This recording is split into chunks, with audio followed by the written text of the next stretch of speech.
Hariom friends ओडे online channel आपको स्वागत। आज भिडियो आसन चर्चा करवा सिंह राशि नववर्ष 2024 आपण किपर रही अच्छी क्यों विषय प्रति आप सावधान रहा पड़ो और कौन खुशी आसीज आप जीवन में। तो सबकि जाना पूर्व प्रथम आसतु ग्रह मान स्थिति जाणीने कि नववर्ष आपंपर ग्रह मान गोचर रहुच्छी आपणकर नवग्रहर स्थिति किसी यही प्रकार रहुच्छी कि आपण राशि बृहस्पति नवम गृह राहु अष्टम गृह द्वितीय गृह केतु सप्तम गृह शनि वर्ष आरंभ चतुर्थ शुक्र और बुध पंचम सूर्य और मंगल। तो एपरी ग्रह मान स्थिति दीर्घ बहुत वर्ष पर अच्छी तो आपण बहुत ही खुशी समय आनंदमय समय किसी आसबार अच्छी आपड़ जहाँकि भूली पारे ना एपरी किसी सफलता आप हाथ को आसो जहाँ आपको चमकाई कर रखिदेव अचानक धन प्राप्ति पर जोग बन धनर समस्या रहा यहीपरि आहरी बहुत किसी विषय आम कहीचु। तो भिडियो को निश्चित रूप से शेष पर्यटन देखो भिडियो भल लगे लाइक करने सहित अन्य शेयर करूँ। चर्चा करवा कि सिंह राशि व्यक्ति जो संपूर्ण वर्षटी ताहा किपरि रहिबार अछि किपरि रहिबो सेमानकर धनर स्थिति स्वास्थ्यर स्थिति दाम्पत्य सुखर स्थिति व्यापार स्थिति सबकिछि पर चर्चा करवा यह भिडियोटी माध्यम तेबे सबुठार प्रथमे जदि सिंह राशि विषय आम चर्चा करवा तो सबुठार प्रथमे तांकर विशेष गुण जानिबा अति आवश्यक अटे और कौन सब कारण रही थाए जो कारण एमाने प्रायतः जीवन में सफल हो पारंती नाही।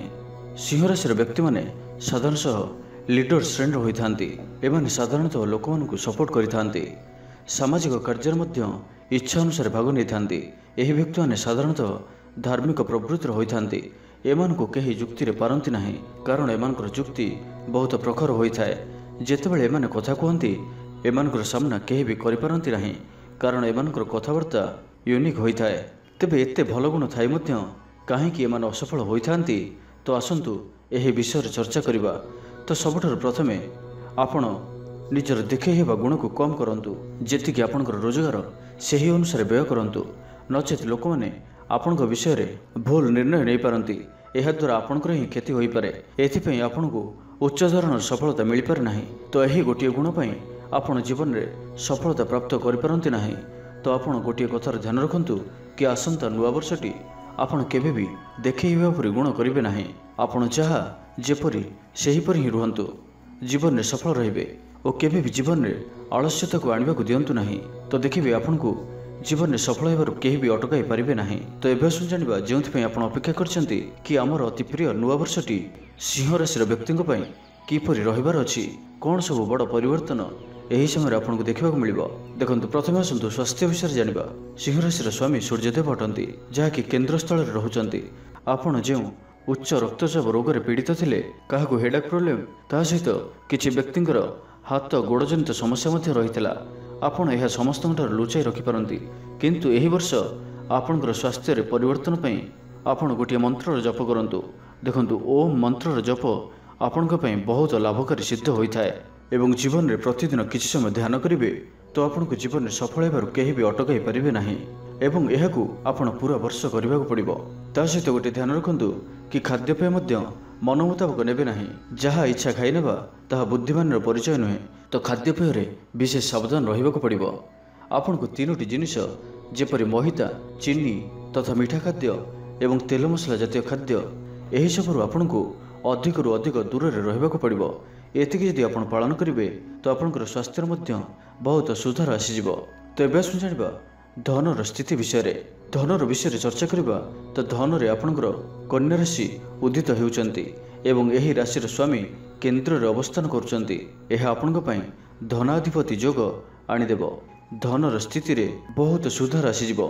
आपणकर जेउ सब धनजनित समस्या रहितला जो सब कार्य सब अटकी रही बहुत लोग जो मैंने आपको आपणकर अटकी रही धन को फेरस्त करुनथिले आपणठु नहीं धन को आपन को फेरस्त करुनथिले से सब पुणी आपण पाखु फेरी आसिबो।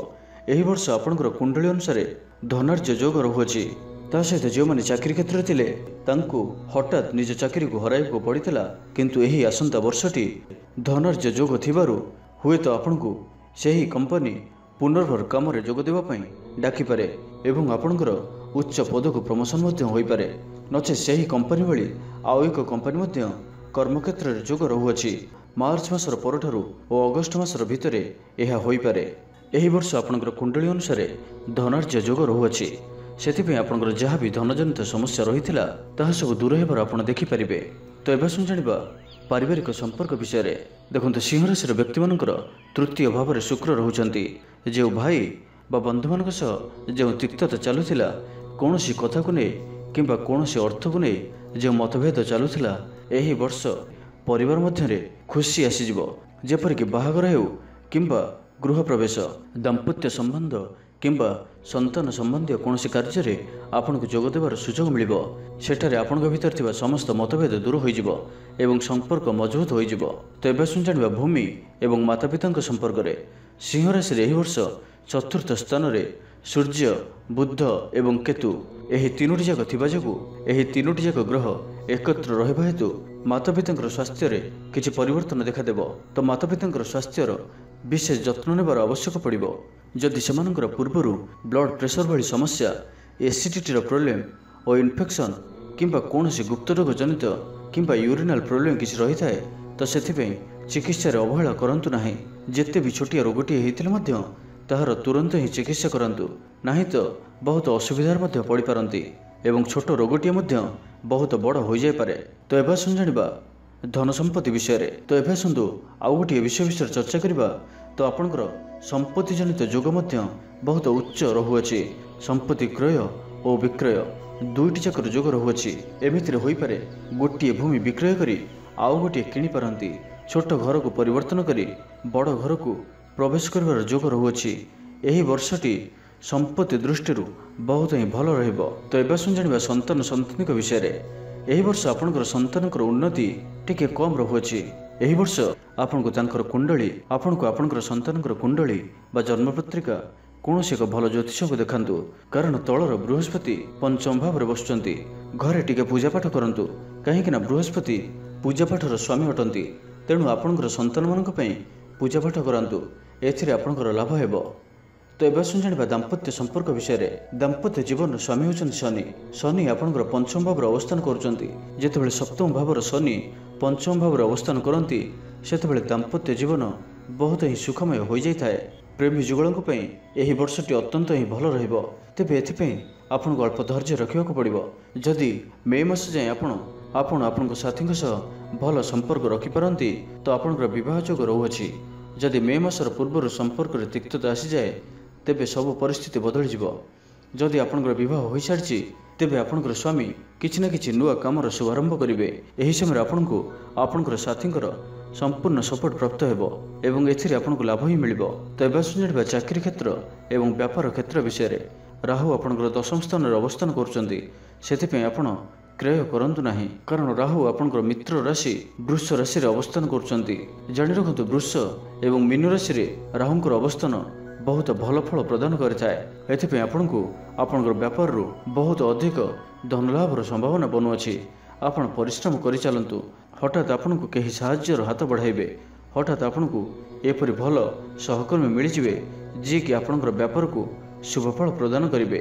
ଯେଉଁମାନେ ସରକାରୀ ଚାକିରି ପାଇଁ ପ୍ରୟାସ କରୁଛନ୍ତି କିମ୍ବା ଯାହାର ଚାକିରି ଚାଲିଯାଇଅଛି, ସେମାନଙ୍କୁ ଜୁଲାଇ ମାସର ଭିତରେ ହିଁ ବହୁତ ଭଲ ସଫଳତା ଦେଖିବାକୁ ମିଳିବ। ବେସରକାରୀ କ୍ଷେତ୍ରରେ ମଧ୍ୟ ଆପଣଙ୍କୁ ସେହିଭଳି ଉଚ୍ଚ ସଫଳତା ପ୍ରାପ୍ତ ହେବ। ଯଦି ଆପଣଙ୍କୁ ଭଲ ସଂସ୍ଥାରୁ ଅଫର ଆସୁଛି ଚାକିରିର ପରିବର୍ତ୍ତନ ପାଇଁ, ତେବେ ଜମାରୁ ବି ବିଳମ୍ବ କରନ୍ତୁ ନାହିଁ, କାରଣ ସେଠି ଆପଣଙ୍କୁ ଆହୁରି ଉନ୍ନତି ମିଳିବ। ଯେହେତୁ ଆପଣଙ୍କର ଶୁକ୍ର ଗ୍ରହ ତୃତୀୟ ସ୍ଥାନରେ ତୁଳା ରାଶିରେ ଅବସ୍ଥାନ କରୁଛନ୍ତି, ସେଥିପାଇଁ ଆପଣଙ୍କର ସ୍ଥାନ ପରିବର୍ତ୍ତନ ଯୋଗ ରହୁଅଛି।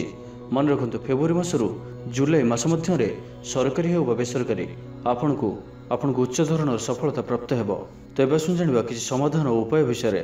ସିଂହ ରାଶି ବ୍ୟକ୍ତିଙ୍କର ବାର୍ଷିକ କୁଣ୍ଡଳୀ ଅନୁସାରେ ଆପଣଙ୍କର ସବୁଠାରୁ ଭଲ ଗ୍ରହ ଯଦି ରହୁଛନ୍ତି, ତାହା ହେଉଛନ୍ତି ସୂର୍ଯ୍ୟଦେବ, ଯିଏକି ଆପଣଙ୍କୁ ସବୁ ପ୍ରକାରର ସବୁ ଦୃଷ୍ଟିରୁ ଶୁଭଫଳ ହିଁ ପ୍ରଦାନ କରୁଛନ୍ତି। ତ ପୁରା ବର୍ଷଟି ଆପଣଙ୍କର ଭଲରେ କାଟିବା ପାଇଁ ଆପଣଙ୍କୁ ଏହି ମନ୍ତ୍ରଟିକୁ ଜପ କରିବାକୁ ପଡ଼ିବ। ଦେଖନ୍ତୁ, ମନ୍ତ୍ରଟି କିଛି ଏହି ପ୍ରକାର ରହୁଅଛି। ଓମ୍ ଘୃଣେ ସୂର୍ଯ୍ୟାୟ ନମଃ, ଓମ୍ ଘୃଣେ ସୂର୍ଯ୍ୟାୟ ନମଃ। ଏହି ମନ୍ତ୍ରଟିକୁ ଆପଣ ରୁଦ୍ରାକ୍ଷର ମାଳ ସହିତ ଜପ କରନ୍ତୁ। ଆପଣଙ୍କୁ ଏହି ମନ୍ତ୍ରଟି ପ୍ରତ୍ୟେକ କ୍ଷେତ୍ରରେ ସଫଳତା ପ୍ରଦାନ କରିବ। ତ ହେଉଥିଲା ସିଂହ ରାଶି ନବବର୍ଷ 2024 ସମ୍ପୂର୍ଣ୍ଣ ବାର୍ଷିକ ରାଶିଫଳ।